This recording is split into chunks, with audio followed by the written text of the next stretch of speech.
اللي جابه معه امس في اطار طبعا لقاء الذهاب برسم كاس كونفدراليه افريقيا هو قميص مصادق عليه من قبل الكاف، يعني ان مايو اوفيسيال، ما عندما يعني لا يوجد اي خرق للقانون من قبل نادي نهضه بركان. وقال بانه سيلعب غدا المباراه بقميصه الرسمي، وفي حاله في حاله عدم يعني امتثال السلطات الجزائريه لذلك سيعتبر نادي اتحاد العاصمه منهزما. وفي نفس الوقت بعثت مراسله الى نادي اتحاد العاصمه طلب منه التدخل بشكل عاجل من اجل ارجاع امتعه نادي نهضه بركان حتى يتم اجراء المباراه في ظروف جيده.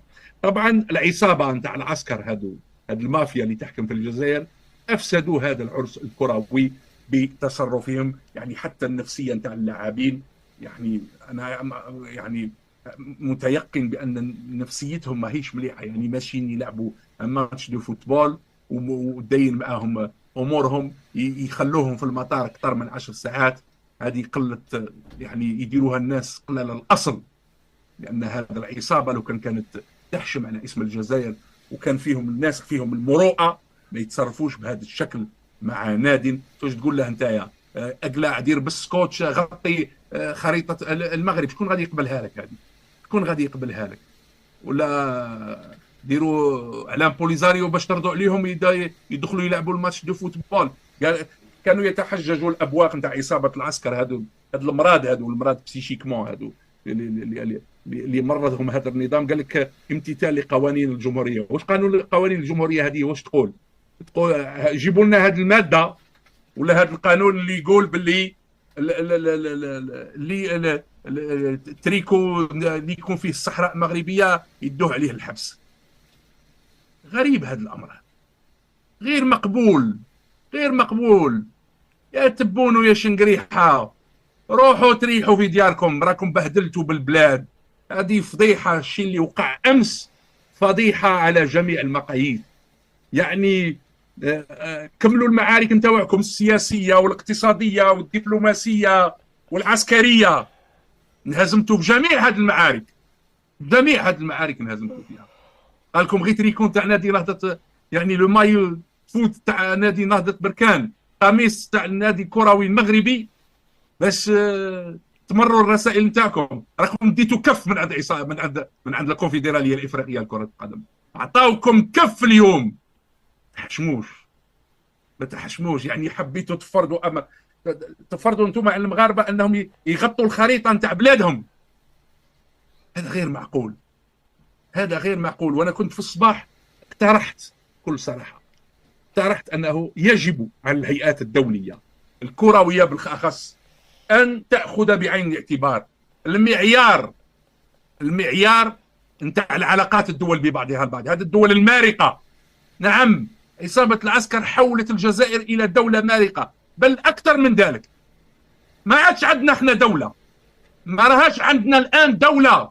هذو مافيا، عصابات يتحكموا في الجزائر. بلد يستحق افضل من هذه العصابه اللي راح تحكم فيه. هذه العصابه اللي ما عندها لا مروءه لا رجوله. هذه العصابه اللي تنكرت الكاع اللي جا من عند المغرب. انا كنت استحضرت امس الدور التاريخي نتاع مدينه بركان المجاهده، كانت تحتضن قاده الثوره، مراكز التدريب، تتعاملوا مع اولادها بهذا الشكل، تتعاملوا مع ابناء نادي كروي يمثلها بهذا الشكل. عيب عليكم، عيب عليكم. وهذا شيء ما لازمش على الجزائريين خصوصا النخب ان يسكتوا على هذا الامر. ما خاصكمش تسكتوا، ولازم الواحد يقول كلمه الحق، لازم الواحد يقول كلمه الحق ويواجه هذا النظام، يواجه هذا النظام الذي ما قدرش يتقبل الواقع. إيه نعم، الصحراء مغربيه، هذا واقع، هذا واقع ما تقدرش تغيره انت يا نظام العسكر، ما تقدرش تغيره انت ما تبقاش تكذب على الشعب الجزائري وتغلطه على الشعب الجزائري. اصلا راك تحاول تورطه مع شقيقه الشعب المغربي. اصلا ما كانش محتضن هذه القضيه ولا مره. عمره ما كان محتضنها، وعمر ما كان يأمن بها. أمن بها أنت يا عصابة العسكر باش تبقى تحافظ على مصالحك الضيقة. حاشا أنك تحافظ على مصلحة الوطن، حاشا أنك تحافظ على مصلحة الوطن ومصلحة الجزائر. إذا قلت بأنه في خضم هذه حالة العداء، هذا النظام الأجرب للأسف اليوم راجي، هذا في هذه الحالة لازم المباريات نتاع الفرق والنوادي المغربية والجزائرية تنقل أو تبرمج في بلد ثالث وبلد محايد. المباريات التي تنظم في الجزائر ما خصهاش تنظم الآن في الجزائر، لأن هذا النظام راه يقول للعالم أنا المغرب